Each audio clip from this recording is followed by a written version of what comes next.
ताई? बरोबर आहे. तेच फक्त आपण बरोबर टाकायचं आहे.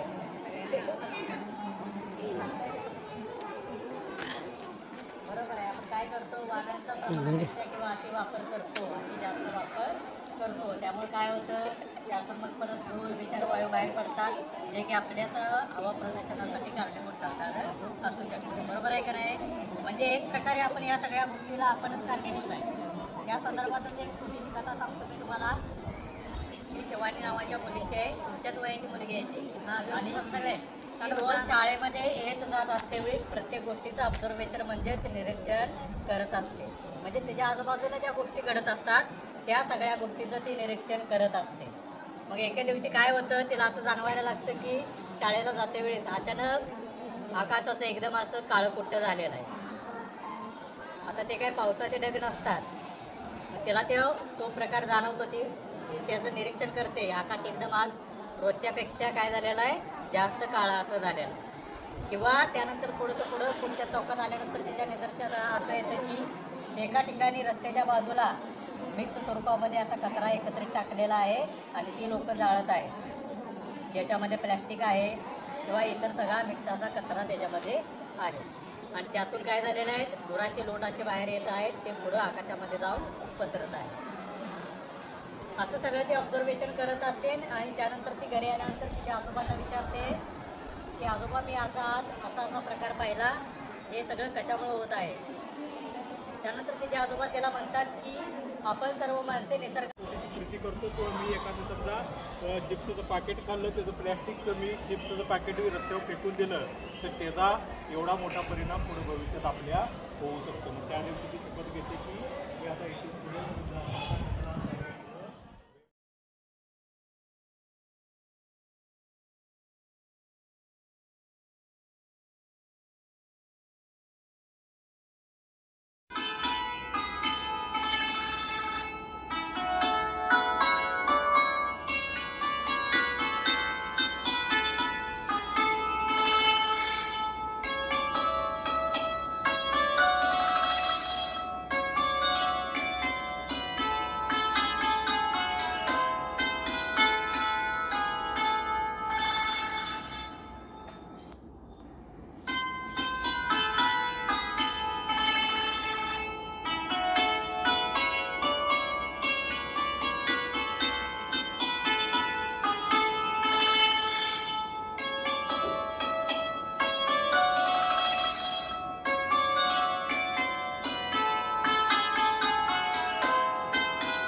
तुमच्यासाठी दुसरा गेम आहे.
असोसिएशन जत स्कूल जतच्या शाळेत शिकत असून मी इयत्ता 9वी वर्गात शिकत आहे.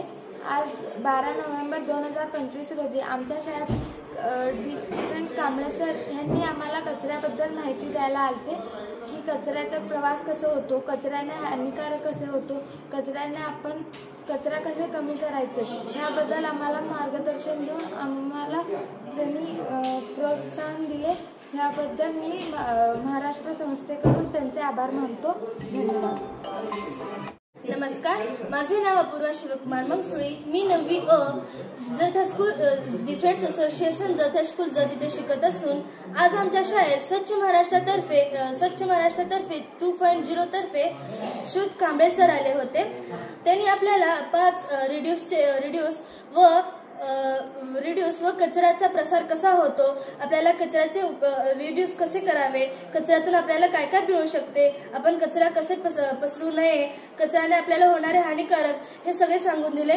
त्याबद्दल व आपल्याला काही खेळ देऊन त्यांनी आपल्याला बक्षीसही दिले. त्याबद्दल त्यांचे व शासनाचे आभार. धन्यवाद. नमस्कार. मी श्री चौगुले SD सर, उपमुख्याध्यापक जत हायस्कूल जत.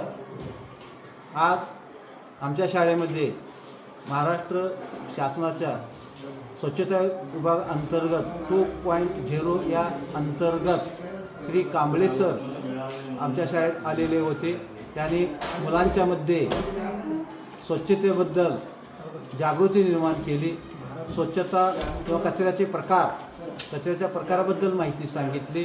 कचरा कसा नष्ट करावा, कचऱ्याचा प्रवास कसा, हेही त्यांनी मुलांना सांगितलं. त्यांनी काही मनोरंजनात्मक खेळ घेतले. मुलांना ज्या मुलांनी चांगलं लक्ष देऊन ऐकलं त्यांनी उत्तर दिली. त्यांना काही छोट्याशा प्रमाणात बक्षीस पण त्यांना दिलं. कचऱ्याचं व्यवस्थापन कसं करावं हे त्यांनी सांगितलं. याबद्दल मी महाराष्ट्र शासन आणि श्री कांबळे सर यांचे आभार मानतो. मी श्री कोंडी रेड्डी, पर्यवेक्षक जत हायस्कूल जत, तालुका जत, जिल्हा सांगली. आमच्या जत हायस्कूल जतमध्ये शालेय स्वच्छता अभियान 2.0 हे आज दिनांक 12/11/2025 रोजी राबवण्यात आलं. याच्यामध्ये